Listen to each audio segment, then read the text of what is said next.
করিও। আবার দুইটা ফোঁটা পানি আল্লাহর কাছে বড় প্রিয়, আর দুইটা কদম দেওয়া আল্লাহর কাছে বড় প্রিয়। সুবহানাল্লাহ। এই সমস্ত কর্মকাণ্ডগুলো যখন কোন বান্দার হালত থেকে আল্লাহ যখন দেখে, আল্লাহ তার উপর খুশি হয়ে যায়। সুবহানাল্লাহ। এক নম্বর হলো বান্দার যখন পুরো রাগান্বিত হয়ে যায়, রাগান্বিত হয়ে গেলে রাগের মাথায় বান্দা কি করে ফেলে কিছু বলতে পারে না। যখন কাজটা যখন করে ফেলে কইলে এরপরে সে আফসোস করে কি করে না, রাগের মাথায় এমন রাগ উঠছে ঘরের মধ্যে গ্লাস সুকে যা আছে সব ভাঙলে পুরা করে কে বলে না, পুরা হইলা হয় কি নাম বসে না, কি কাম করলাম, এটা কাজ করা একদম ঠিক হয়েছে না। আল্লাহ রাসূল বলেন তার যদি কোনো ক্ষেত্রে যদি রাগ উঠে যায়, রাগ উঠার সাথে সাথে ওই জায়গায় যদি রাগটা কন্ট্রোল করে ফেলে, আল্লাহ বলেন এই রাগ কন্ট্রোল করাটা আমি আল্লাহর কাছে বড় প্রিয়। সুবহানাল্লাহ। আমি আল্লাহর কাছে বড় প্রিয়। দুই নম্বর হলো যদি কোনো বান্দার উপর যদি মুসিবত আসে, মুসিবত আসার সাথে সাথে যখন কোনো বান্দা যখন ধৈর্য ধারণ করে, ধৈর্য ধারণ করার সাথে সাথে আল্লাহ পাক রব্বুল আলামিন তার এই কর্মকাণ্ড দেখে আল্লাহ তাআলা বড় হাসেন। সুবহানাল্লাহ। আল্লাহর কাছে বড় ভালো লাগে যখন কোনো বান্দা রাগকে কন্ট্রোল করে ফেলে আর আলহামদুলিল্লাহ বলে শুকরিয়া আদায় করে ফেলে যে আমার রাগ করছিল, চাইলে আমি অনেক কিছু করতে পারতাম, আলহামদুলিল্লাহ আমি করব না, রাগকে কন্ট্রোল করে ফেলেছে, সে আল্লাহর প্রিয় হয়ে গেছে। সুবহানাল্লাহ। দুই নম্বর, কোন বান্দার উপর মুসিবত আসছে, মুসিবত আসার কারণে সে এত ভাঙ্গা পড়ছে, ওই সময় যদি সে ধৈর্য ধারণ করে ফেলে হাই হতাশ না করিয়া, তখন আল্লাহর পক্ষ থেকে সাহায্য আসে আর বান্দার উপর আল্লাহ খুশি হয়ে যায়। সুবহানাল্লাহ। হযরত সুলাইমান আলাইহিস সালাতু ওয়াস সালাম ওনার একজন পুত্র সন্তান মারা গেছে। মারা যাওয়ার পর সুলাইমান পয়গম্বর এমন কান্নাকাটি শুরু করে দিয়েছেন, হাই হতাশ শুরু করে দিয়েছেন, আমার এত আদরের সন্তানটা দুনিয়া থেকে বিদায় নিয়ে গেছে, ওনার ভিতরে শান্তি নাই, হাই হতাশ চলে আসে। বলেন তো আমাদের কারো যদি কোনো সন্তান দুনিয়া থেকে বিদায় নেয়, আমরা হাই হতাশ করি কি করি না? করবই তো। এত কষ্ট করে ছোট থেকে বড় করিয়া সন্তানটাকে লালন পালন করেছে, ওই সন্তানটা যখন চোখের সামনে বিদায় হয়ে যায়, কান্না করার তো কারণই। হযরত সুলাইমান পয়গম্বর যখন হাই হতাশ করতেছেন, কান্নাকাটি করতেছেন, আল্লাহ পাক রব্বুল আলামিন মুহূর্তের ভিতরে দুইজন ফেরেশতাকে আল্লাহ পাক রব্বুল আলামিন সুলাইমান পয়গম্বরের কাছে পাঠায় দিয়েছে। সুবহানাল্লাহ। তোমাকে বানাইলাম বাদী আর তুমি হলো বিবাদী, অর্থাৎ তুমি হলো ন্যায়ের পথে, তুমি অন্যায়ের পথে। তোমরা সুলাইমান পয়গম্বরের কাছে যাও। সুলাইমান পয়গম্বরের কাছে চলে আসলেন দুইজন ফেরেশতা মানুষের হালত ধরে। আয়েশা বলতেছে, হে সুলাইমান পয়গম্বর, আমি হলাম বাদী, সে হলো বিবাদী। বলে কি হয়েছে, একটা বিচার করে দেন। কি বিচার? বলে আমি এই জমির মধ্যে, আমি এই জায়গার মধ্যে আমি ফসল রোপণ করেছি, ওই জায়গার মধ্যে সুন্দর করে ফসল হয়েছে, কিন্তু ওই বান্দা এই ফসলের উপর হাঁটিয়ে সবকিছু নষ্ট করে ফেলেছে। সুলাইমান পয়গম্বর তাকে জিজ্ঞাসা করতেছে, তুমি এই ফসলগুলো কেন নষ্ট করেছো? সুলাইমান পয়গম্বর এই কথা বলার সাথে ওই বিবাদী বলতেছে, আমি এই জন্য হাইটে গেছি, ফসল নষ্ট করেছি। জানেন কি, আমি যেই জায়গা থেকে হাইটে গেছি ওই জায়গাটা মূলত ছিল রাস্তা। ওই জায়গাটা কি ছিল? রাস্তা। আচ্ছা বলেন, রাস্তার মধ্যে যদি কেউ ফসল লাগায়, এই ফসল জীবন হইব? কথা বলেন। আরে বিশ্বরোডের মধ্যে যদি কেউ ফসল লাগায়, জীবনে ফসল হইব? গাড়ি তো একবারে ফসলের গুড়ি সহ উঠে দিবে। সুলাইমান পয়গম্বর বলে, তুমি তার ফসল কেন নষ্ট করলে? সে রাস্তার মধ্যে ফসল লাগাইছে, যেই রাস্তার মধ্যে লাগাইছে ওই রাস্তা দিয়ে মানুষ বাজারে যায়, বাড়িতে যায়, হাটে বাজারে যায়, বিভিন্ন প্রয়োজনে এই রাস্তা ব্যবহার করে, কিন্তু সে রাস্তার মধ্যে ফসল লাগাইছে। ফসল লাগানোর কারণে মানুষ এই রাস্তা দিয়ে হাঁটাচলা করার কারণে, আমি হাঁটাচলা করার কারণে ফসল নষ্ট হয়ে গেছে। এবার সুলাইমান পয়গম্বর বলে, তা ঠিকই তো, তুমি রাস্তার মধ্যে কেন ফসল লাগাও? সুবহানাল্লাহ বলে, তুমি রাস্তার মধ্যে কেন ফসল লাগাও? রাস্তার মধ্যে তো ফসল লাগাইলে ফসল টিকে না, কারণ রাস্তা দিয়ে চলাফেরা করার জন্য কাঠ দিয়েছে, তুমি এখানে কেন ফসল লাগাও? এমনি বলে সুলাইমান পয়গম্বর, তাহলে আপনাকে আমরা বলি শুনে। বলে কি বলবে? বলে আগে পরিচয় দাও, তোমরা কারা? পরিচয় করে দেবো। আগে আপনি বলেন আপনার সন্তান মারা গেছে কি মারা গেছে? তাহলে আপনার সন্তান যদি মারা গিয়ে থাকে, তাহলে আপনি সন্তানের জন্য কান্নাকাটি করেন কেন? সুবহানাল্লাহ। সন্তানের জন্য কেন কান্নাকাটি করেন? আরে ভাই, কান্নাকাটি করবো না, আমার এত আদরের সন্তান,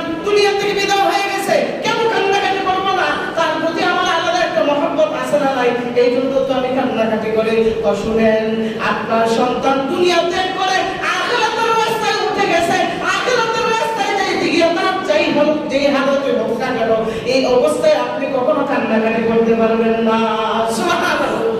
আচ্ছা বলেন, দুনিয়াতে কোনো মানুষ যদি দুনিয়া থেকে যদি আখিরাতের ময়দানে যাইতে চায়, জীবিত অবস্থায় যায় না মৃত অবস্থায় যায়? কথা বলেন। আরে দুনিয়া থেকে আখিরাতের ময়দানে যাইতে হলে মৃত্যুবরণ করা লাগবে না? না চিন্তা থেকে যাবেন হাসের মাঠে? কত সহজ। কেমনে যাইতে হয়? মৃত্যুবরণ করে এরপরে আখিরাতের রাস্তায় উঠতে চায়। হে সুলাইমান পয়গম্বর, আপনার সন্তানের জন্য আপনি কেন কান্নাকাটি করেন, হাই হুতাশ করেন? আপনার সন্তান তো আখিরাতের রাস্তায় উঠে গেছে। সুবহানাল্লাহ। অতএব আপনি কোনো কান্নাকাটি করতে পারবেন না। আমরা হলাম আল্লাহর প্রেরিত দুইজন ফেরেশতা আপনাকে সান্ত্বনা দেওয়ার জন্য। সুবহানাল্লাহ।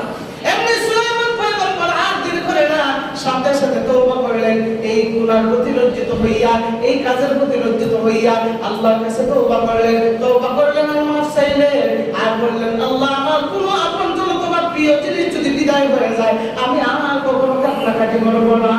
সুবহানাল্লাহ। তাহলে এখান থেকে আমরা কি শিক্ষা পেলাম? যে যখন কোনো আপন জিনিস, কোনো আপন মানুষ যখন বিদায় হয়ে যায়, এত হাই হুতাশ করুন নাই, এত হাই হুতাশ করুন নাই। অনেক মানুষ আছে এমন হাই হুতাশ করে একদম সিস্টেমের বাইরে চলে যায়, এগুলো করেন নাই। মুর্দাদের অনেক কষ্ট হয়, এই জন্য তার লিমিটের ভিতরে, হ্যাঁ আপন জন মারা গেলে তো অবশ্যই কান্না আসবে, তার প্রতি মহব্বত আসবে। এত হাই হুতাশ করতে নেই। এত হাই হুতাশ করলে মুর্দাদের কবরে আযাব হয়, মুর্দাদের কষ্ট হয়। কারণ এরা এমন একটা হালতের মধ্যে থাকে যে মৃত হওয়ার পরে বান্দা শরীরে যদি সাফ পরিষ্কার করার জন্য যখন ডলা দেয়, তাও মুর্দা দুঃখা। সুবহানাল্লাহ।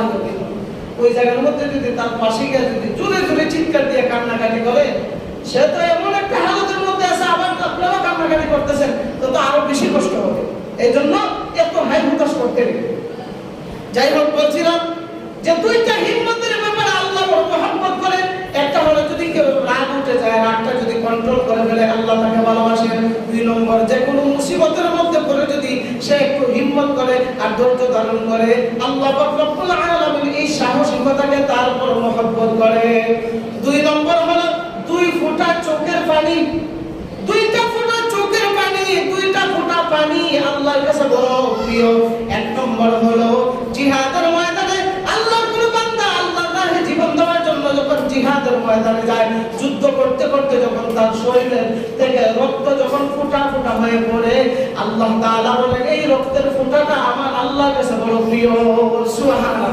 এই রক্তের ফোঁটাটা আমি আল্লাহর কাছে অনেক প্রিয়। দুই নম্বর হলো রাত্রেবেলা যখন সমস্ত মানুষগুলা ঘুমায় যায়, ঘুমায় যাওয়ার পর তখন বান্দা যখন রাতে কিয়ামুল লাইলের জন্য যখন রাতের বেলা যখন দাঁড়ায় যায় নামাজের মুসাল্লায়, কিয়ামুল লাইল ওয়া মিনাল লাইলি ফাতাহাজ্জাত বিহি নাফিলাতাল লাক আসা ইয়াবআসাকা রাব্বুকা মাকামান মাহমুদা।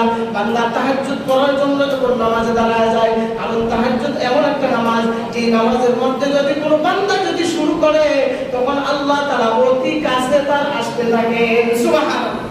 বান্দা যখন নামাজের মধ্যে আল্লাহু আকবার বলিয়া যখন নিয়ত বেঁধে ফেলে আর আলহামদুলিল্লাহ রাব্বিল আলামিন যখন বলে ফেলে, তখন আল্লাহ তাআলা তার একদম কাছে চলে আসে।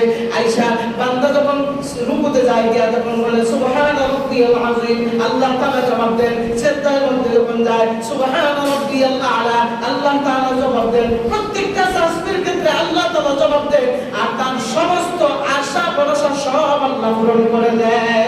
সুবহানাল্লাহ ওয়া বিহামদিহি। এইজন্য আল্লাহ বলেন, এই যে তাহাজ্জুদের নামাজ পড়লো, তাহাজ্জুদের নামাজ পড়ে আল্লাহর কাছে কান্নাকাটি করছে, এই যে একটা ফোঁটা চোখের পানি তার পড়ছে, এই চোখের পানিটার দাম কত জানো? আগেই বলেন সুবহানাল্লাহ। এই চোখের পানির দাম কত জানেন? এই চোখের পানির পর এত বেশি হাসরের ময়দানে জাহান্নাম পাগলা কুকুরের নিয়ে লাফাতে থাকবে জাহান্নামীদেরকে বক্ষণ করার জন্য। ওই সময় জাহান্নামের 70,000 সিকেল দিয়া বাইদাও জাহান্নামকে রাখতে পারবে না। সুবহানাল্লাহ। ওই সময় তাহাজ্জুদের চোখের পানি, দুঃখের চোখের পানি, অসহায়ের দরজার চোখের পানি, নামাজের চোখের পানি আল্লাহ তাআলা একত্রিত করিয়া যখন জাহান্নামের গায়ে যখন ছিটায় দিবেন, জাহান্নাম পাগল হইয়া উল্টাতে শুরু করবে। সুবহানাল্লাহ। তাহলে এই ফোঁটার পানি দাম আছে না নাই? আল্লাহ বলেন এই 2 ফোঁটা চোখের পানি, এই 2 ফোঁটা পানি আমার কাছে বড় প্রিয়। এক নম্বর হলো জিহাদের ময়দানে কেউ যদি যুদ্ধ করতে করতে শহীদ হয়ে যায় আর তার শরীর থেকে যে রক্তের ফোঁটাটা পড়ে এটা আমার কাছে অনেক প্রিয়। আর 2 নম্বর হলো কোন বান্দা যখন রাতের বেলা যখন দাঁড়ায় যায় নামাজের মধ্যে দাঁড়াইয়া যখন নামাজ পড়িয়া যখন শেষে মুনাজাতে যখন চোখের পানি বালায় এই পানিটা আমার কাছে বড় প্রিয়। সুবহানাল্লাহ। 3 নম্বর হলো 2টি কদম আমার কাছে অনেক প্রিয়। 1 নম্বর হলো কোন বান্দা যখন ঘর থেকে বের হয়ে ফরজ নামাজ পড়ার উদ্দেশ্যে যখন মসজিদের দিকে যখন রওনা করে আল্লাহু আকবার আল্লাহ তাকে প্রথমত লাভান্বিত করেন। যখন ঘর থেকে বিসমিল্লাহি তাওয়াক্কালতু আলাল্লাহ পড়িয়া মসজিদের দিকে যখন নামাজ পড়ার উদ্দেশ্যে যখন বের হয়ে যায় আল্লাহর রাসূল বলেন বান্দা ঘর থেকে বের হওয়ার সাথে সাথে আল্লাহর রহমত তার চতুর্দিকে বেষ্টন হয়ে যায়। সুবহানাল্লাহ। আবার যখন হাঁটতে হাঁটতে যখন মসজিদে চলে আসে তার প্রত্যেকটা কদমে কদমে আল্লাহ তাআলা নেকি দান করেন। সুবহানাল্লাহ। শুধু তাই নয়, বান্দা যখন বিসমিল্লাহ বলিয়া যখন মসজিদের মধ্যে ঢোকে মসজিদের মধ্যে ঢোকার সাথে সাথে আল্লাহ পাক রব্বুল আলামিন তার সমস্ত গুনাহগুলো কাটিয়ে রাখিয়া মাসুম বানাইয়া মসজিদের ভিতরে ঢুকায় দেয়। সুবহানাল্লাহ। যত বড় কঠিন জাহান্নামে হোক যখন মসজিদের ভিতরে ঢুকতে আসে তখন ফেরেশতারা সমস্ত গুনাহগুলো খাইরা রাইখা তারা মাসুম বানায় পবিত্র বানায় মসজিদে ঢুকায় দেয়। সুবহানাল্লাহ। আবার যখন ওই মসজিদের মধ্যে তাকিয়া যখন বান্দা একনিষ্ঠতার সাথে যখন তাওবা করে তাওবা করিয়া যখন আল্লাহর কাছে মাফ চায় যখন বের হয় আল্লাহর রাসূল বলেন কাওয়ালাদাতহু উম্মু গুফিরা লাহু মা তাকাদ্দামা মিন যামবি তাকে আল্লাহ এমন ভাবে মাফ করে দেয় যেন বোঝা যায় সবেমাত্র তার মায়ের গর্ভ থেকে জন্ম নিয়েছে। সুবহানাল্লাহ। আর যখন কোন বান্দা গুনাহ মাফ চায় না তার মন গড়া মতো মসজিদে আইসা মন গড়া মতো জীবন পরিচালনা করে যখন বাইরে হয়ে যায় তখন এই গুনার গাঁটটিগুলো তার মাথার মধ্যে আবার ফেরেশতারা ফিরিয়ে দেয়। বলেন নাউযুবিল্লাহ। আল্লাহ পাক রব্বুল আলামিন আমাদেরকে মসজিদের মধ্যে যে পবিত্রতা অর্জন করে আমরা ঢুকি আল্লাহ তাআলা সেই পবিত্রতা অর্জন করে মাসুম বানায় দেন আল্লাহ বাড়িতে ফিরিয়ে দেয়। বলে আমিন। তাহলে আজকের এই বয়ানের মাধ্যমে 2টা জিনিস আমরা শিখলাম। 1 নম্বর হলো যে আমরা যখন বিপদ আপদ বালা মুসিবতের মধ্যে পড়ব তখন আল্লাহর কাছে কি করব? সাহায্য চাইব। কি করব? সাহায্য আমরা 2টা মাধ্যমে চাইব। কয়টা মাধ্যম? 1 নম্বর হলো ইয়া আইয়ুহাল্লাযীনা আমানুস্তাঈনু বিস-সাবরি ওয়াস-সালাহ। 1 নম্বর হলো সবর, সবরের মাধ্যমে আল্লাহর কাছে আমরা সাহায্য প্রার্থনা করব। 2 নম্বর ওয়াস-সালাহ নামাজের মধ্যে দাঁড়ায় যাব। বিপদে পড়ে গেছি আর দেরি নাই নামাজের মুসাল্লা বিছায় দেন, বিছায় নামাজের মধ্যে দাঁড়াইয়া আপনি 2 রাকাত সালাতুল হাজাতের নামাজ আদায় করেন দেখবেন আল্লাহ তাআলা আপনাকে এই মুসিবত থেকে উদ্ধার করে দিবেন। সুবহানাল্লাহ। আমার কথা না আল্লাহর কথা? আল্লাহর কথা কখনো মিথ্যা হতে পারে? আজকে থেকে যদি আমরা কোনো বিপদ আপদ বালা মুসিবতের মধ্যে পড়ি কয়টা পন্থা অবলম্বন করব? জোরে জোরে জোরে কয়টা? 1 নম্বরে কি? ধৈর্য ধারণ করব, সবর করব, ধৈর্য ধারণ করব। আল্লাহ তাআলা বলেন ইন্নাল্লাহা মা'আস সাবিরিন। যদি বান্দা ধৈর্য ধারণ করে ফেলতে পারো আর নামাজের মধ্যে দাঁড়াইয়া আমি আল্লাহর কাছে সাহায্য প্রার্থনা করো আল্লাহ তাআলা বলেন ধৈর্য ধারণকারীদের কাতারে তোমার নাম উঠাই দেব। সুবহানাল্লাহ।